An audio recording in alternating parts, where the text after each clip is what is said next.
All right, let's just dive right into this explainer. Today, we're going to absolutely shatter the biggest myth you've probably ever been taught about money. Look, we've all been handed the exact same script since day one, right? Keep your head down, work as hard as humanly possible, and eventually, bam, the wealth just magically follows. But actually, scratch that. What if that exact formula is the very thing keeping you stuck? So let's look at the data, break down with psychology, and map out a precise, undeniable route to escape what I like to call the middle class trap. I want to kick things off by throwing a paradox your way, because it immediately exposes a massive flaw in how most of us operate. Picture a rickshaw driver. This is someone doing grueling, back-breaking physical labor for up to 14 hours every single day, out in the blistering heat. Now, contrast that with a Fortune 500 CEO. They might only spend, say, 6 hours actually doing focused work, and the rest of their time, it's spent in meetings, grabbing lunches, or just reading. Now, who's richer? I mean, I don't even need to wait for you to answer that, right? We all know. And honestly, that brings us to a really uncomfortable, hard truth. Hard work alone absolutely does not equal wealth.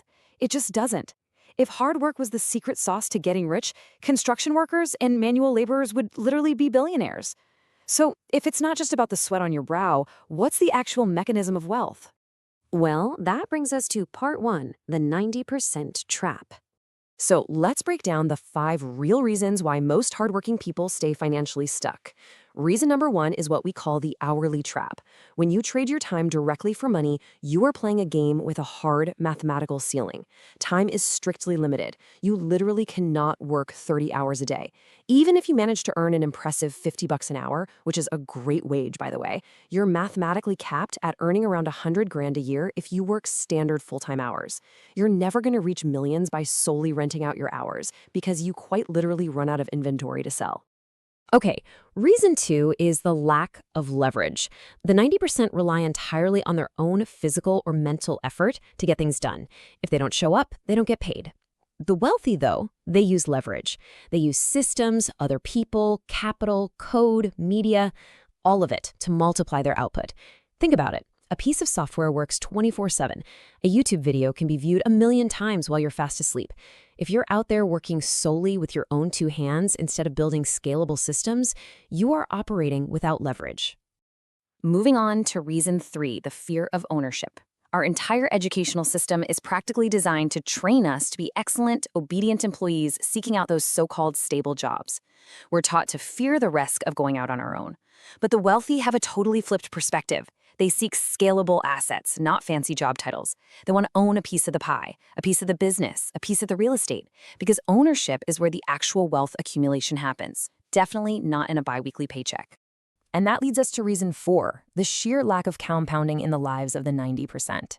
People who stay stuck tend to spend their income and then maybe, just maybe, save whatever tiny amount is left over at the end of the month.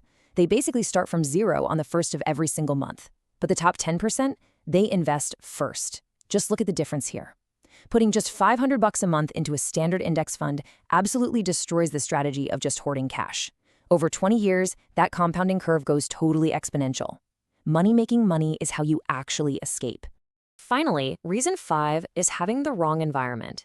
You've probably heard the saying that your income is the average of your 5 closest friends, right? Well, the math on this is surprisingly accurate. If you're surrounded by people who constantly complain about the economy, who think investing is a scam, and who mock ambition, man, their mindset is going to drag you right down. A poor network will only ever give you poor advice. The wealthy intentionally surround themselves with people who talk about ideas, opportunities, and growth. Which perfectly sets up part 2, the mindset shift. To escape this trap, we have to fundamentally rewire how we think about risk, time, and money.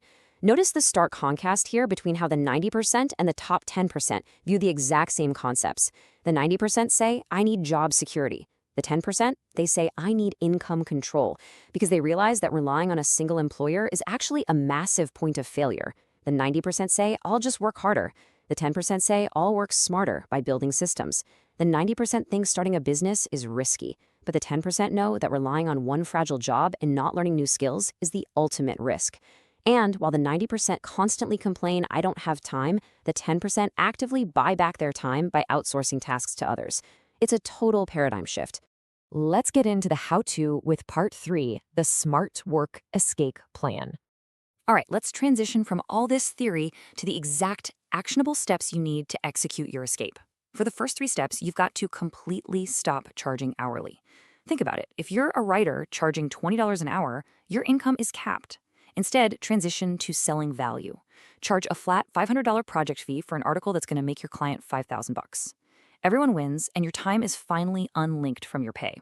Step 2, build just one leveraged asset. Start small. Create a digital product or a piece of software once and then sell it repeatedly with zero marginal cost. And step 3 is automate or delegate. Look at your weekly tasks. If a repetitive task is worth less than 20 bucks an hour, offload it using AI tools like ChatGPT or hire a freelancer. You have to free up your mental bandwidth for the big moves. Now, steps 4 through 6 are all about your environment and your future. Step 4 requires you to brutally cut out junk food media. Seriously, stop watching the news and the gossip. Change your information diet to consume content from thinkers like Naval Ravikant or Morgan Housel.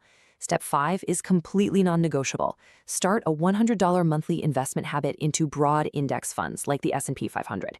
It requires zero effort, but at a 10% historical return, you're looking at over 200 grand in 20 years, just happening quietly in the background. And step 6, build a wealth-minded circle. Get on LinkedIn or X, join a mastermind, and genuinely connect with people who are playing the game you want to win. And finally, part 4, your next move. Concepts are great, but let's validate this entire framework by seeing how someone actually made this pivot. Look at Ramesh's trajectory here. In month 1, he was your classic overworked employee, grinding 60 grueling hours a week for a flat $40K a year. He was exhausted with zero savings. But then he applied the framework. By month 9, he used his very limited free time to build a digital product that brought in an extra 500 bucks a month on autopilot. That was his first leverage asset. Fast forward to month 18, he's fully automated that side income, he's actively investing 200 bucks a month, and he transitioned to a leveraged role. He literally went from making 40K for 60 hours of work to earning 65K while only working 30 hours a week. He bought back his time. Now, you might still be sitting there holding onto a few excuses. But the math here is absolutely undeniable. Think you have no money? Most brokerage apps let you start with what you'd spend on a fancy coffee, just 10 bucks. No time? Carving out just 1 hour a day from scrolling social media yields 365 hours a year to build your escape route. That is massive. Think you aren't smart enough? Look, smart work isn't some innate genetic trait. It is a learned skill. And if you're thinking it's too late for you, even at age 50, compounding works exactly the same way it does at age 20. The math simply does not care about your age. To wrap up this explainer, I really want to leave you with an undeniable truth to chew on. Wealth isn't about being born a genius. It's not about having a secret trust fund. It's simply about choosing to play a smarter game. The 90% are stuck playing a game specifically designed to keep them sweating on a treadmill. But the 10%, they've stepped off to own the gym. The framework is right here in your hands. The only question is, which game are you going to wake up and play tomorrow?